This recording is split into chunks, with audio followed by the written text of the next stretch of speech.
You're the messenger, huh? I'm always the messenger. But you know, the last thing I bought at the dollar store I had to have, and it's a cup, coffee cup, says, "How do I take my coffee?" Seriously, very seriously. And I know we really miss social hour, no matter whether the person making the coffee knows how to make it or not. It's coffee, it's good, it's all there. But this poor little girl who is our practitioner and has so much on her shoulders because she's a full-time practitioner here, she can't do that all by herself, and we know that. We're going to bring it back, hopefully, everybody get organized, bring it back for April. That's the target anyway.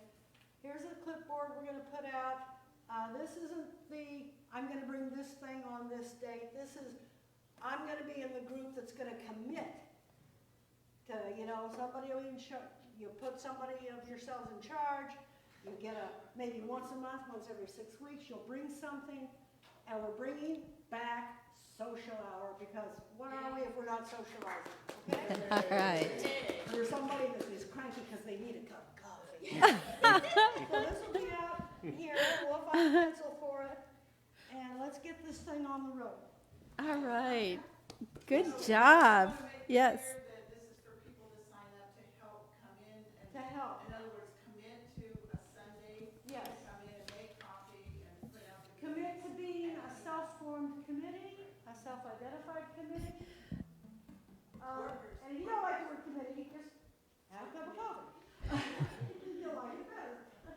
Anyway, yeah, this is people who want to participate, and it's not going to be a full-time, single burden for anybody, because we'll share the burden, and the burden is light when we share it. And it's a service. It is. It's part of your service. See, I told you it was a board announcement. Everybody gets in on that. Yeah. Thank you. Thank you. If you want coffee to come back, sign up. It's your way to contribute.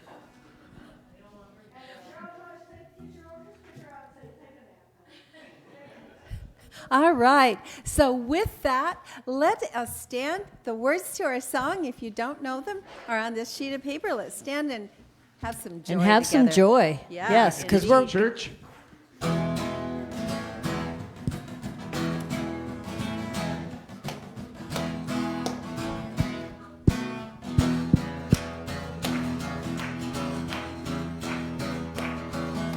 I got up this morning singing, God is so good. I got up this morning singing, God is so good. I got up this morning singing, God is so good. My God is so good to me. Feeling good down in my soul. Feeling good down in my soul. God is so good.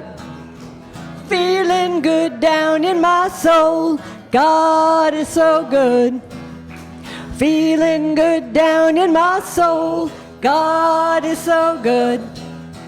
My God is so good to me. In my times of trouble. In my times of trouble, singing, God is so good. In my time of trouble, singing, God is so good. In my time of trouble, singing, God is so good. My God is so good to me.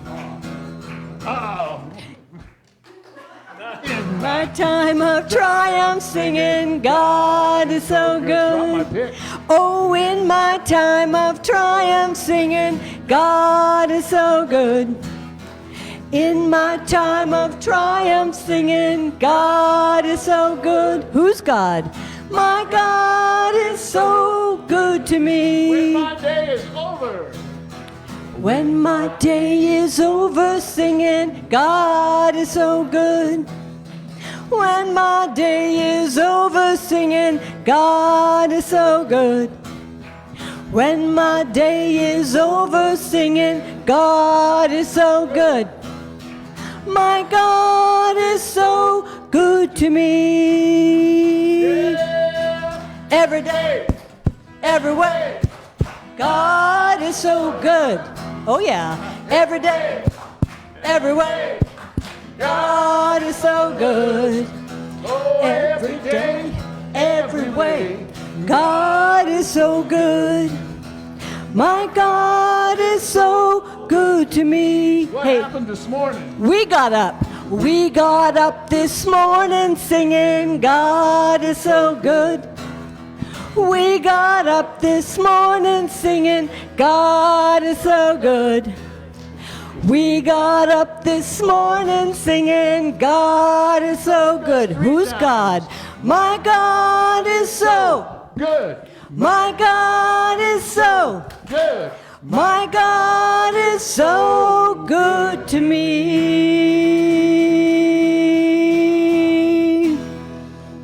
Woo! And so it is.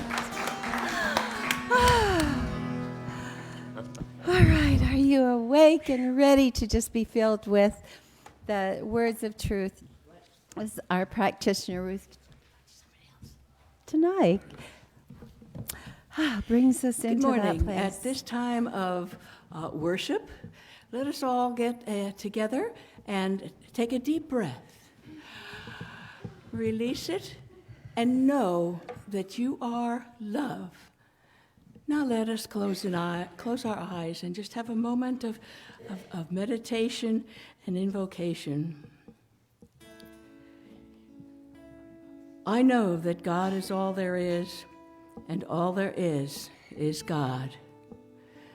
And I know that all, everywhere, are filled with God. And I know that peace prevails when we understand that everyone, everything is a part of God, and so we're all connected. And the way we can show our love, our peace, is to keep in our hearts those who are troubled, those who are in pain, those who are displaced. And I know that this service, this meditative service, is something that we all enjoy participating in, and I know that all is well. And I say, and so it is. Now, if you'll look in your program, which I've all folded up and anyway, there's an affirmation. And if you would please speak it with me. Within this moment and beyond this moment, my life is unfolding as a beautiful adventure. My life is wonder-filled world and wonder-filled, and so it is. Yes, Shannon, you can come up. For those of you who are here for the first time, I introduced Ruth as a practitioner, and you will see 4 people with shawls on this morning. And those are professional practitioners. They have a minimum of 5 years training. Usually we're in classes longer than that. And they're available, not as counselors, but available to pray for you, knowing the truth about whatever it is going on in your life. So if there's some issue you want someone to pray with you today, please ask them, and there's a prayer room downstairs. And also, if you don't have a prayer form in your bulletin, outside in the library is a box and a prayer request form, and it's confidential. Only the ministers or practitioner will see that. And you may sign your name or not sign your name. But what is true about Centers for Spiritual Living is that this is a teaching founding on prayers. Churches came along and ministers came along later, but it was about prayer and healing, New Thought movement. Other churches in our movement, our whole grounding is on prayer and knowing the truth and healing lives. Yeah, absolutely healing lives. So that's practitioners will be with their shawls. So you may ask any of them for prayer. Good morning. I'm doing your special reading today. Today is the first day of spring. So I'm sharing my version of The Rite of Spring as a little poem. It's more of a one-act play, actually. Regardless of what kind of year we have had, the blossoms always return, don't they? Without saying a word, it's like the wind is whispering renewal. So, these little guys gave our lives to us this morning. I suppose we could call this a sacrifice at the altar, but, I think it'll be a little bit more uplifting than the traditional rite of spring, which, by the way, they years and decades and hundreds of years ago, they sacrificed a virgin at the altar. So we're not going there, okay? This is different. But that is what, if you look for the rite of spring, you're going to find that. I did. So my poem is called What I Learned from the Daffodils. When I cut you from the ground, you never shed a tear. When I took you from the earth, you said, let me spread my cheer.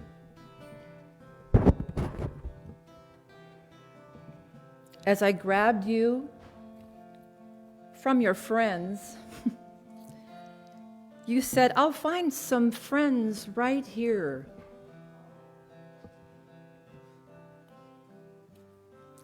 When you bent softly in my hand,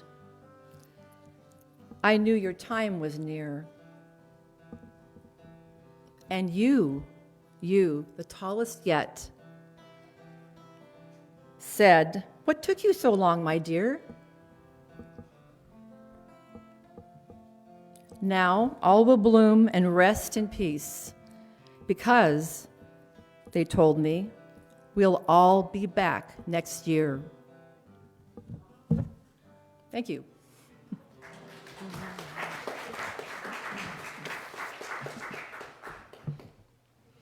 This goes on the altar.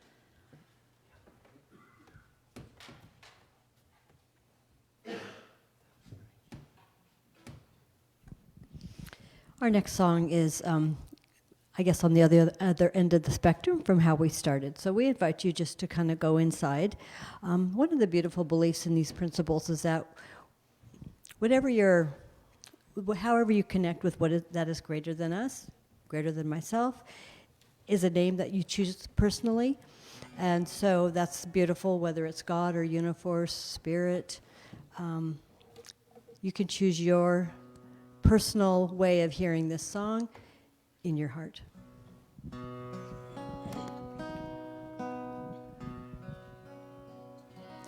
When I pray, I feel my heart go deeper into my God. When I pray, I feel my heart go deeper into my God. Right here, right now, right where I am, I pray. Right here, right now, right where I am, I pray. Soul. When I pray, I feel my soul go deeper into my God. When I pray, I feel my soul go deeper into my God. Right here, right right where I am. I pray right here, right now, right where I am. I pray. Love. When I pray, I feel my love go deeper, love go deeper into my God. When I pray, I feel my love go deeper, love go deeper into my God. Right here, right now, right where I am. I pray right here, right now, right where I am. I pray. Heart.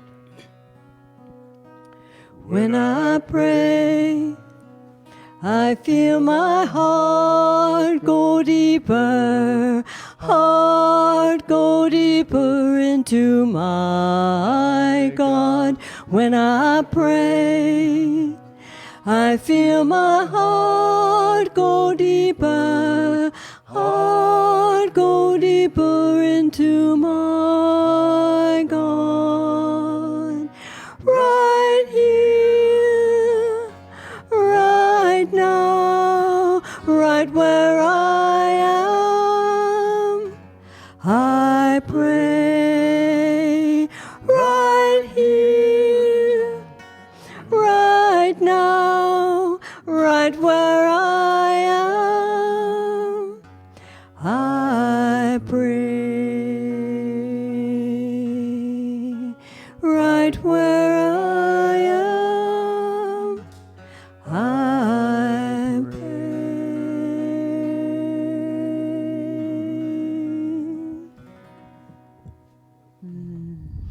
Thank you. Oh, beautiful.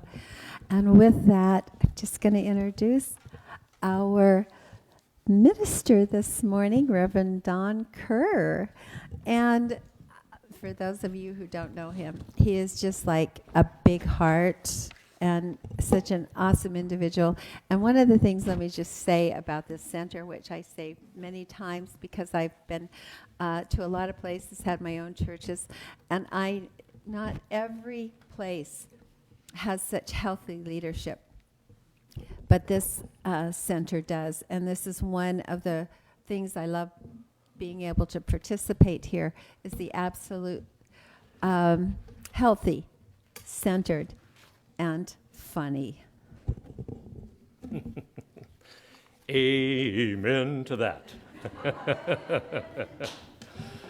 Oh my gosh. Yeah. Well, Julie's one of those people who calls them as she sees them. What does that mean? So I'm trying to figure out how to start the morning here. You know, I woke up this morning singing "God is so good." Yeah. I came down to the chapel here, and what did we do? We kept on singing "God is so good." God is so good to me. Yeah, really love it. And you know, before I get started here, I read something that one of the beloved congregants sent to me. We have no congregants here. They're just congregants. They're all beloved congregants. Yeah. But she wrote this. It's a Irma Bombeck quote. Anybody know who Irma Bombeck is? Oh, Irma Bombeck. She says this. She said, "When I stand before God at the end of my life, I would hope that I have not a single bit of talent left in me, and I could say I used everything God gave me." Amen to that. Yeah.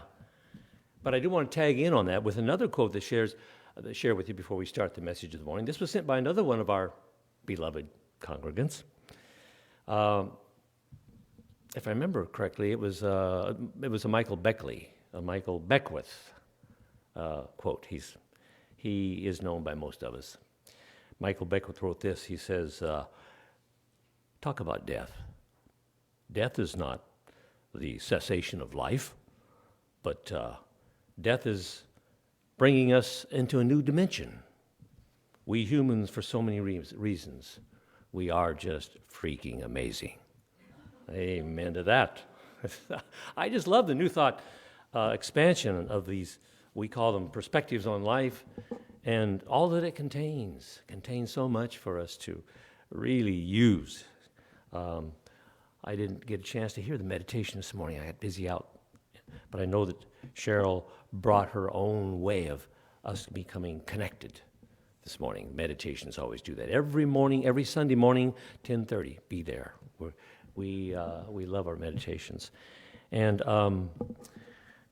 we love our musicians. Hey, we just love everybody who comes here. So all of you who are here for your very first time, I'll say it again, we hope you like what you hear. We hope you like what you see. We hope you'll come back, because we'll just love you too. We want you to be a part of our spiritual family.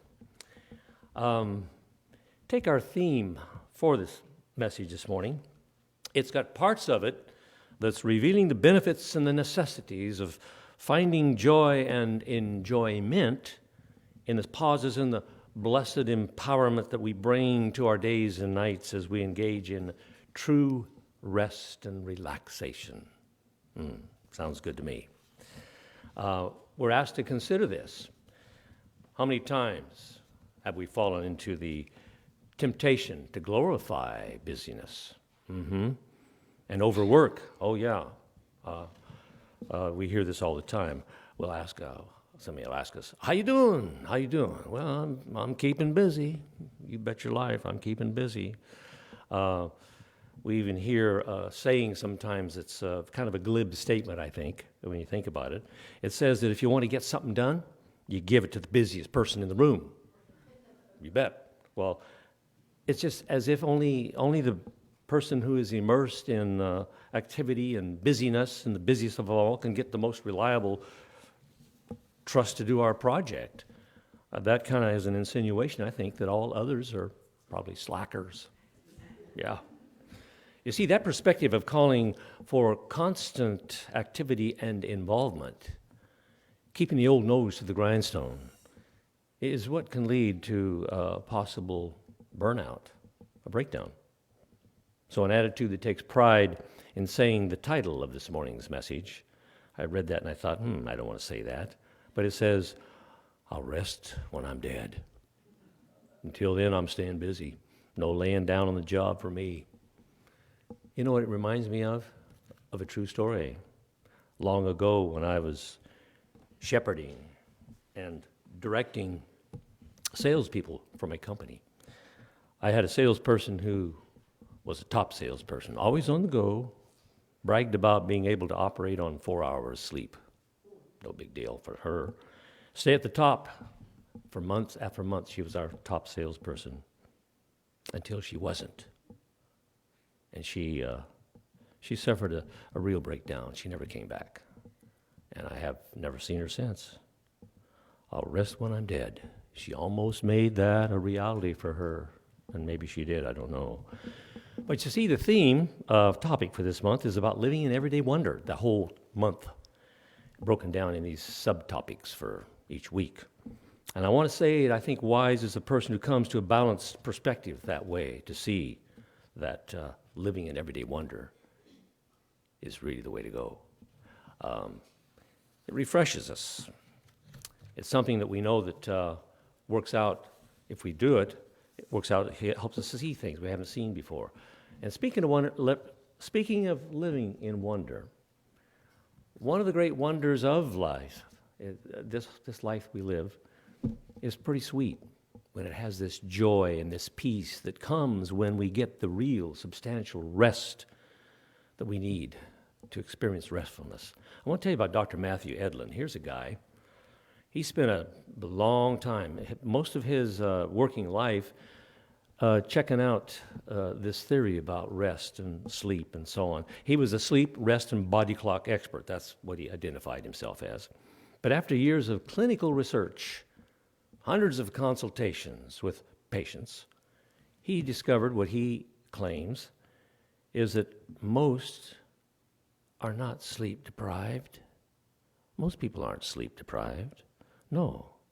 He claims they're rest deprived, caught up in the time mismanagement, caught up in a priority of mismanagement, caught up in our self-created web of thinking that there just ain't enough hours in the day to get it all done. So I'm keeping pretty busy. Dr. Matthew claims that what this means is our hearts and our minds and our central nervous systems, hey, baby, they're overloaded, stimulated, overcaffeinated, overloading our health, and we have forgotten what it means to be really, really, really, truly refreshed. I like that word. It makes me want to pop open a can of Coca-Cola. Yeah. Take it down. There's nothing like the frosty feel of Coca-Cola hitting the back of the throat, and then it just explodes in your... Oh, never mind. I like Coca-Cola. Have I ever told you guys my little joke about the rabbits? Phyllis and I love rabbits. We have 2 rabbits in our neighborhood that belong to the neighbors. We live in a little cul-de-sac, not a cul-de-sac, it's a dead-end street, ends right at the river, 2 blocks long.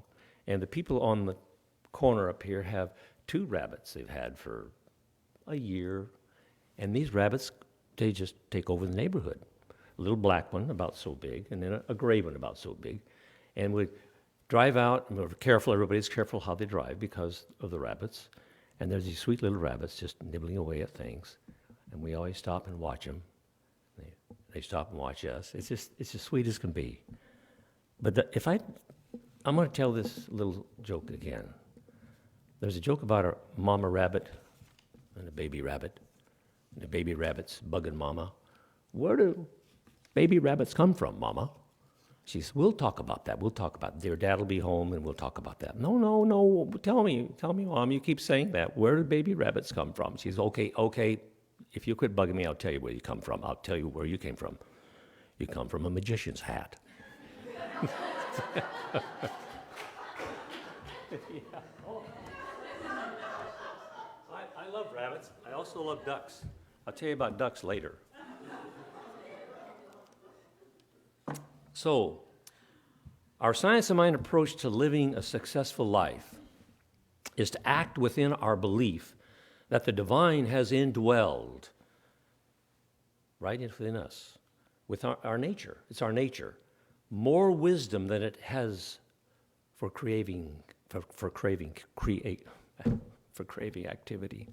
We have more divine wisdom in us that has been set up to be more than just craving activity. In us is a capacity for balance.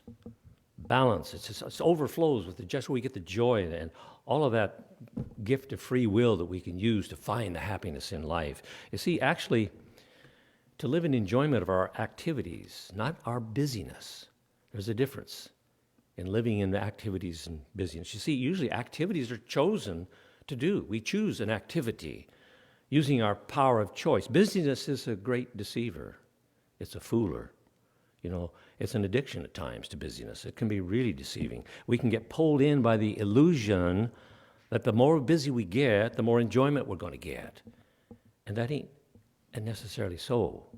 But if you take the way this is framed from our perspective, active, directive application of our energy from allowing our heart's desires, choosing what is our heart's desires to inspire us for conscious engagement in activities can be so satisfying.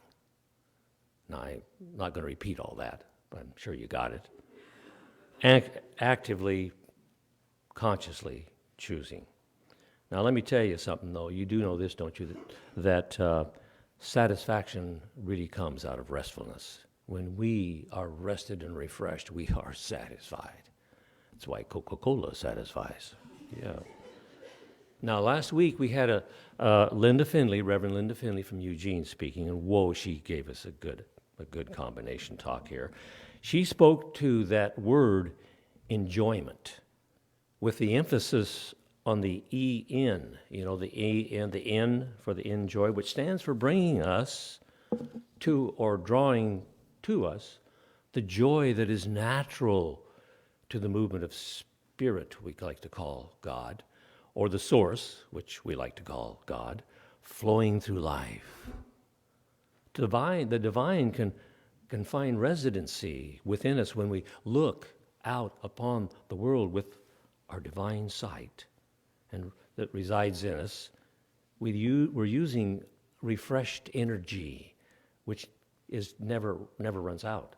And it finds always joy for us to enjoy, to bring into our life. And without any convoluted concepts of a need for powering through or overcoming or battling obstacles, which we always look at. What's the challenge for the day? Show me, baby. Okay. We humans seem to have this tendency for getting caught up in all the business of life and forgetting to engage those essential, absolutely necessary pauses. All that busyness demands more of us than it can give back to us, really. Just get real busy. I was discussing with one of my granddaughters. Aren't most granddaughters, if anyone here has granddaughters, just absolutely precious? One back here is a great-grandma back here. I see her waving her arms saying, yes, she brings her little great-grandbaby here with us for us to enjoy once in a while. Thank you. So I was discussing with one of my granddaughters. She lives in Maryland. She's 30 years old yet. Tells how old I am. And living on her cell phone, constantly doing her business. And she is one busy little gal. And I asked her if she ever felt like she needed more sleep. She replied this way. She says, not really, Grandpa. I'm pretty sure the main benefit that I get from sleep is a chance to lets me my cell phone charge back up. Well, I held back on my wise grandfather advice. I didn't say anything more about that. And I'm not sure whether she was joking or half serious. She didn't laugh if she said it. But, in all seriousness, I think we all have to think about this. There is no question that nearly all of us could use more rest and refreshment. And yet, why do we resist it? Why do we resist it? We think we need to catch up. We need to get ahead. No time to waste. We need to do the most. We need to do the best. Only 24 hours in the day. My God, we use more. I heard it said one time by, I need to tell you this. This guy was a master of rest. He was a guy who was in his 80s at the time, and I was in my very early 20s at the time, and he was hired by my company to ride with salespeople to check out their habits and so on to see if he could bring some more efficiency to the sales organization. Well, he saw me roaring around, scattering energy, hurrying to get it done, get another sales contract sold. And so it was my turn to take him along for a ride to watch my activities. So we took a ride in my little sports car Roadster. We had a little TR4 Roadster. Remember that, Phyllis, with our first baby? It was a great little car. We headed out on our sales appointment that I had some leads on, driving well over the highway speed limit, I can guarantee you that.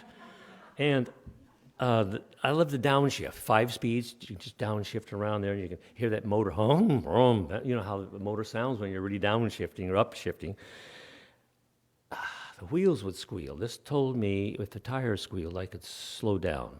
That's how I knew if I was driving too fast. If the tire squealed, I slowed down. Okay. So we finished off the day and the sales calls. He invited me to dine with him, his treat. So he directed me to a restaurant in the city. This was in Portland. There was a place, I just can't remember where it's at, but it's on a bluff overlooking the river and the city. Maybe some of you have been there. And it's just gorgeous. As we sat, we started to visit. We found a table with the lights of the city coming on. It was really pretty. I can still remember that. And I joshed him a little bit about hanging with me, a young buck, and how he didn't seem to be too tired. He seemed to be just pretty refreshed. And he smiled. And he said, well, Don, I'm going to let you in on a couple little secrets.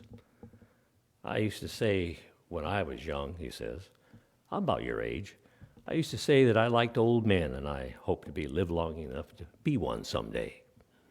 We both chuckled.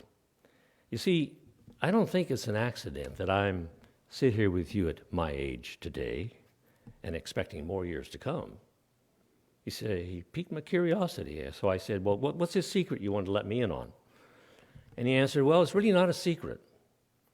Some old fella about my age today, he says, told me when I was your age that there were wisdom teachings that are available to anyone who wants to learn them, who will take the time to learn them.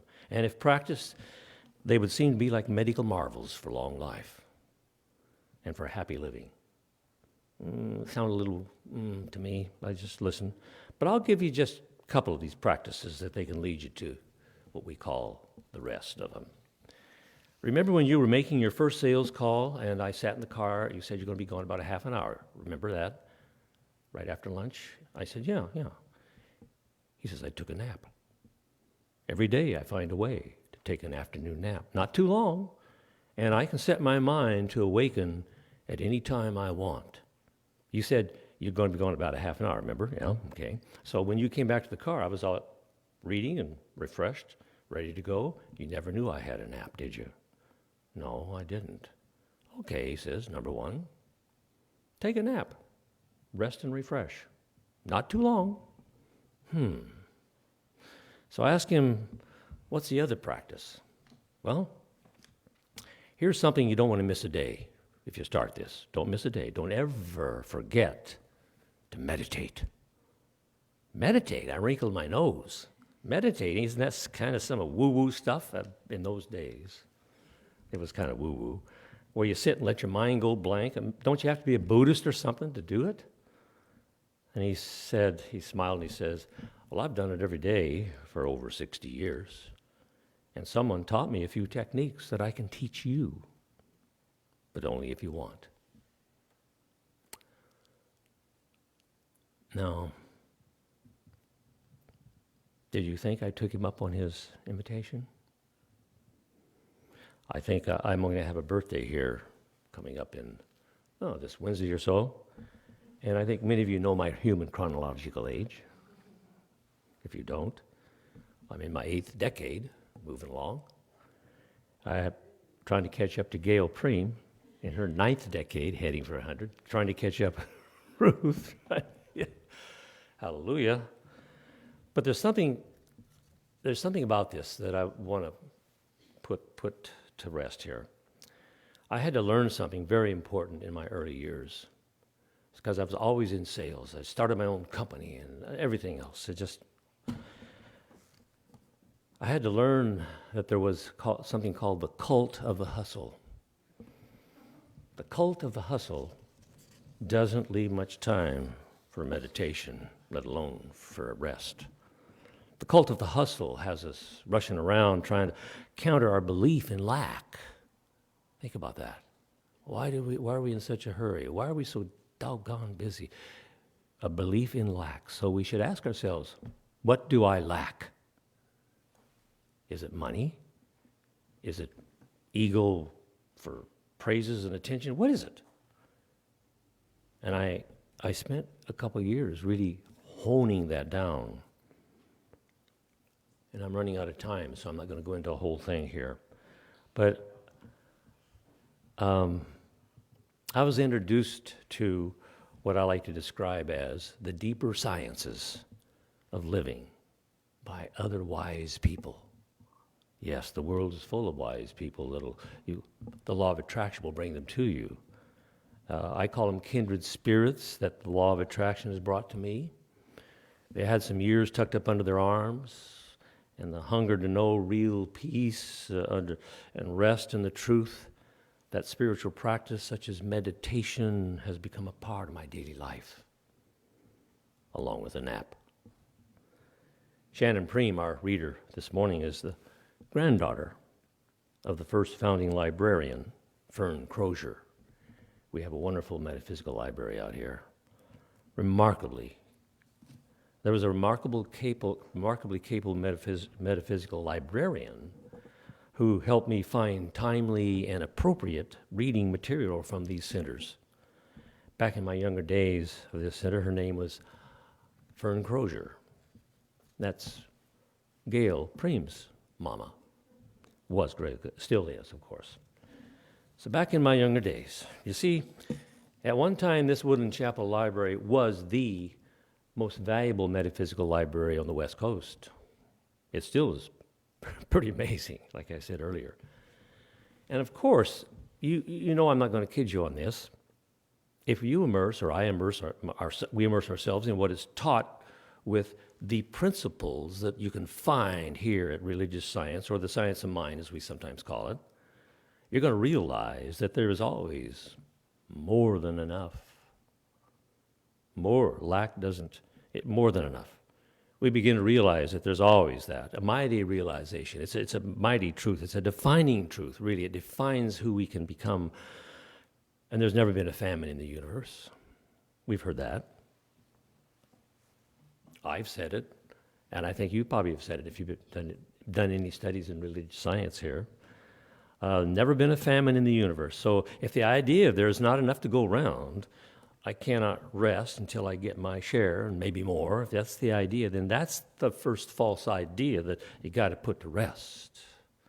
Find a place to put that and rest on the truth of plenty and believe it. But the truth can get drowned out, can't it? It can get drowned out in the rush of busyness. Busyness. Do you feel like taking a nap right now? Listen to me talk. I wish you'd shut up long enough to talk so I can take a nap. No, let me take a drink here. Got 25 pages left here. It's 11:45. Okay. You see, what I read and worked on here is understanding that in this frenzy of busyness, we can hide from our true, deepest feelings. We can drown out that still, small voice that's always trying to talk to us, and it tells us all is well. All is well. We can get too busy to heal our stuff, Perhaps a damaged relationship, too busy to have a difficult conversation or devote time and energy to the self-reflection, now we're coming to it, that will move us forward in a real way, a connective way. Put to rest the disturbances of the peace, or peace of mind, peace of heart. So the question we then can ask is, why do we hide from rest? Purposeful pause, if you want to call it, but real rest. Not the rest, we seek from medicating with more wine or more sleeping potions, but instead taking time to address what may be the real reason we may be hiding and taking time from rest. Because, could it be that because in rest, these particles of thinking that are atomic, the energy that energy, it'll rise to the surface if we take a rest, if we just pause. Meditation, we find this sometimes, but it helps us to know, to be aware that we have to sit and look at ourselves. And then what happens? The past is the strongest swimmer of what comes up. Past regrets, trespasses, past resentments, anger's hanging out upside down like bats in a cave in your life. And don't forget, maybe shame. That shows up. But it's like the birds. They light and they fly, as long as you shine the light on them. We had a minister here, Reverend Mary Midkiff. She had a wonderful saying that said, all you have to do is just be like, open the door, shine the light, and the cockroaches scatter. Remember that? Reverend Mary saying that? Yeah.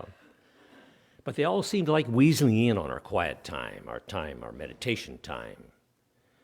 And much of the time, we may find ourselves trying to find a way to avoid from the past and the present, emotional, mental, or whatever.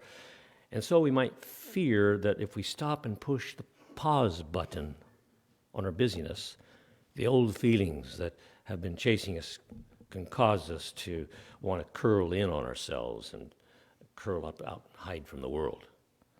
And our fears may settle into our bones, and that's where we get the real pain. So we reach for that one more pill, that one more drink.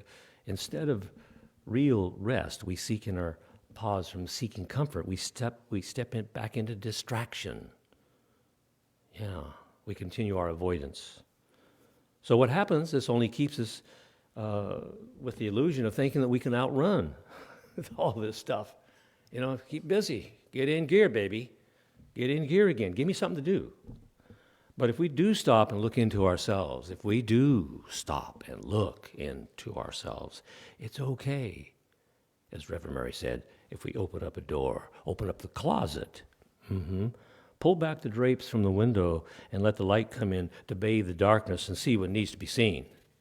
Take a look at it. All that old past unhealed that may have us feel that we're in lockdown or locked up or out of happiness.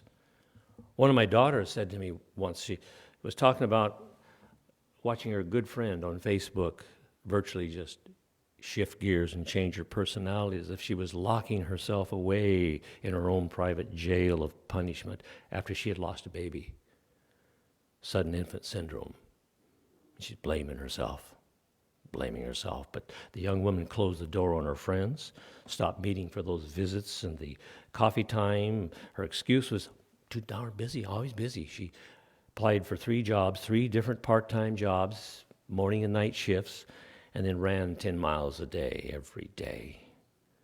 But fortunately, she eventually found counseling, and she met a metaphysical teacher, one that I know well, who just passed.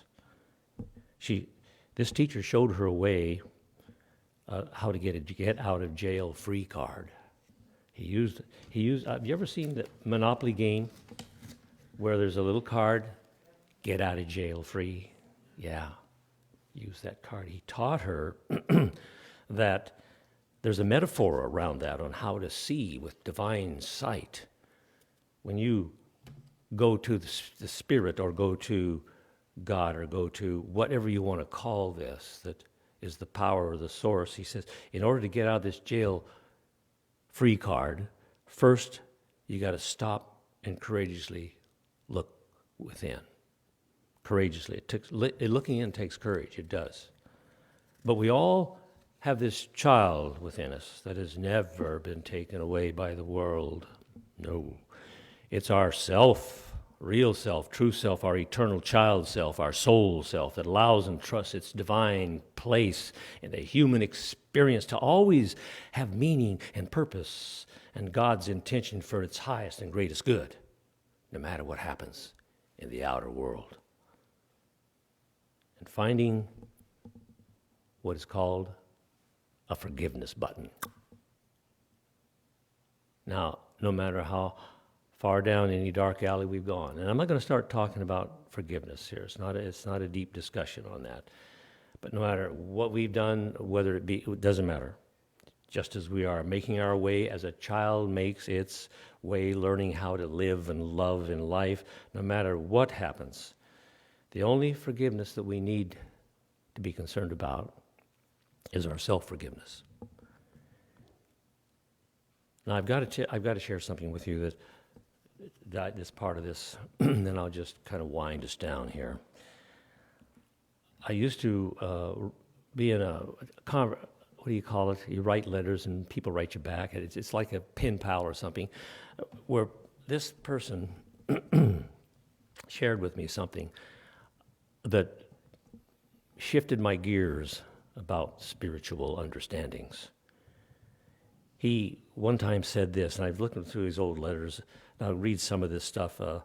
He says, did you know that when we see with the knowledge of our divine heritage as spiritual beings that we find, now I want to start that over because this is what jams at home. He said, did you know that when we see with the knowledge of our divine heritage as spiritual beings, that we find there's nothing really that needs to be forgiven? What the heck? We don't need to run or hide from anything of our past. We humans have created the idea of need for forgiveness. We've created it. Because deep in the human psyche rests the belief that there is a dual perspective of life that's necessary. We didn't live in the same... Oh, man. I didn't copy that from him. To the human perspective, there's good and bad. There's success, there's failure. That's the common human perspective of life. And in that belief, or rather, he said, I'm going to call it that, in that fear, we have come to believe that God hates a slacker. We've come to believe that God hates a slacker. Laziness is not living up to God's standard of living. We're going to be judged someday. It may come as a surprise to many of us that giving God a human perspective, which the divine automatically incorporates in its expressions of life for our benefit only, the truth is that the divine doesn't care one whit for what we decide as humans, what is right or wrong. We can go ahead and believe and act in any way and he used the word DA, so that we darn well choose, or don't choose. And any punishment comes only through our ignorance or our misbelief that we're being judged by a higher power. What I really enjoy about your science of mind approach to life, thank you, I want to write back to him, is found in a part of that teaching that says, all is love and all is law. The universe is immersed in love, and divine love permeates the universe, and yet in order for there to be order, there's a law that does not really govern as we think law must govern. He makes me thirsty for a Coke. But it's a law that holds the universe and everything in it, from the smallest quark or atom to the countless numbers of galaxies, and all life everywhere, and for us, which is what we are most concerned with in our planetary awareness, for us, because we have evolved our human consciousness and awareness to know what we know. We know that we know things. And then wield these thoughts and feelings and actions into the creations of all kinds, inventions, forms of all kinds, as co-creative beings. And the universe in its law dimensions, using the law, cannot say no to us. It always says yes. That is its nature, because all is love and all is law. Now I have to close this down, but I had something I wanted to... Oh my gosh, there's a song that's going to be sung here in just a moment that really tells it all. Kind of brings us back home about where we are in the way we can use this one power, as we call it. When we talk about a power that's greater than we are, we're not talking about who we really are. We're talking about our human experiences. Who we really are, we are these spiritual beings, being human in every way that we choose as a human being. All is well, all is well. Blaine, would you give us that song? I've lost the words to that. It's a great song. And it'll close down the talk, or message of the day. Thank you for being here, everybody. Appreciate that.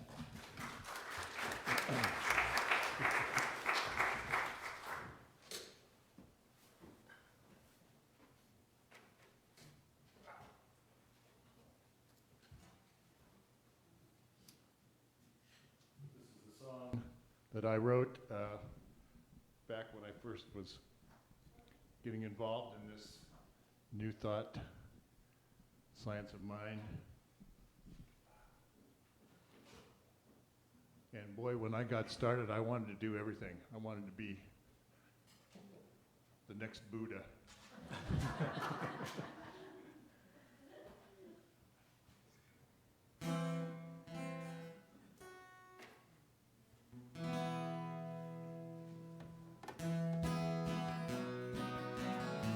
may be a time when I ask you to stand up and join me to dance with the Spirit. I could make of my life a heartache healing to wholeness. One tiny cell at a time.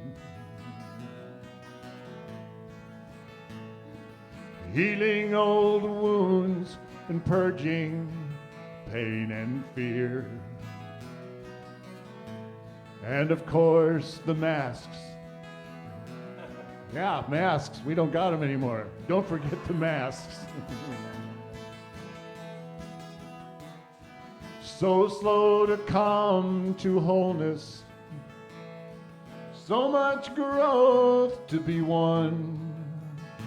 So I smile and shrug and kick off my shoes and let the dancer come to call. Now I'm dancing with the Spirit, spinning in a moment of time.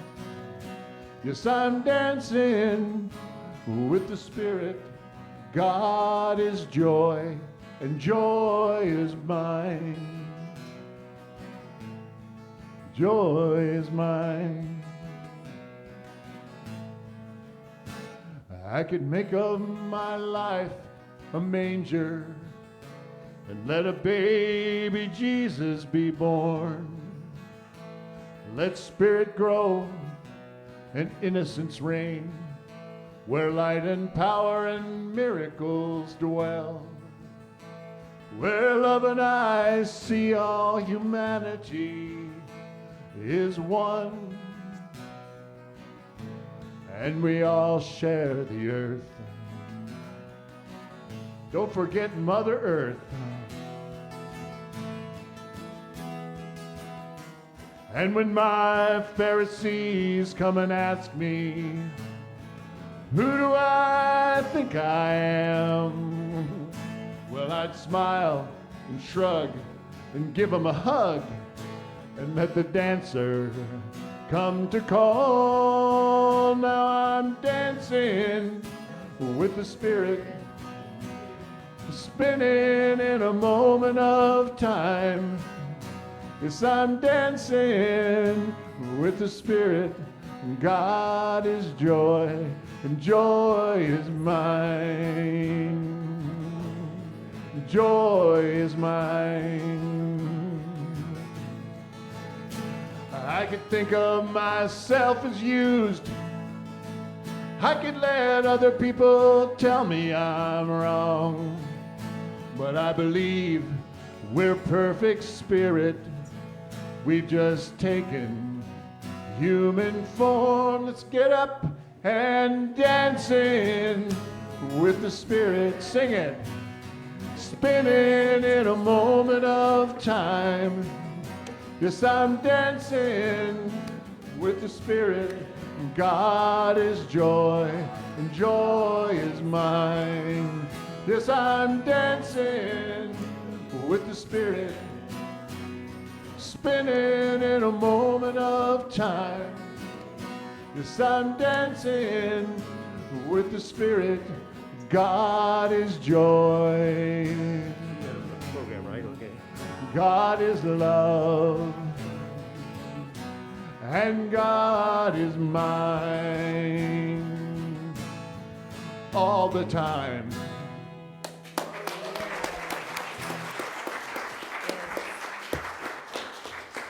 Oh, thank you so much. Wow. Thank you, Blaine. Thank you, Annie and Don. That was a perfect message that I really need to hear.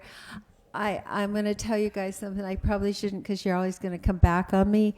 But I am so a model of this busyness that I need to hear that. And every time I get too busy and too little rest, I get a cold sore. And that's my reminder that, because I am completely unaware that I am like going 90 miles an hour. And then the other day driving home, I felt this, after I had worked 3 jobs. But, and so thank you. ever so much. And you know, this is how my guardian angel spirit, God, tells me, slow down. You'll find your way that tells you to slow down, because we cannot be in that place of spirit, that place of rest, for always. So, thank you, Dawn. Thank you, thank you. And so, this is the place in our service where we get to give back, we get to share, we get to say thank you, we get to be blessed, and we get to acknowledge that there is always enough as the divine flows through us. So I'd invite the ushers to come forward.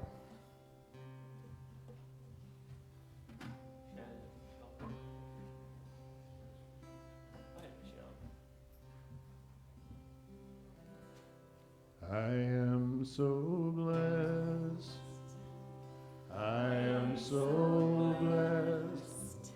I am so grateful for all that I have.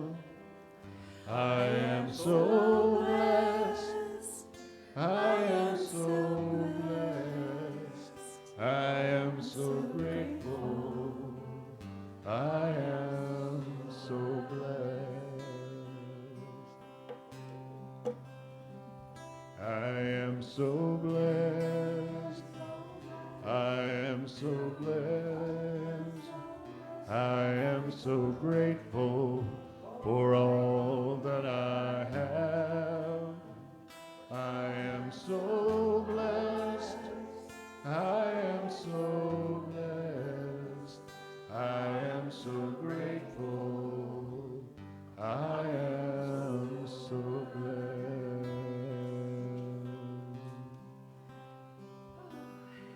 As we were singing that song, I realized I am so blessed. We are all so blessed.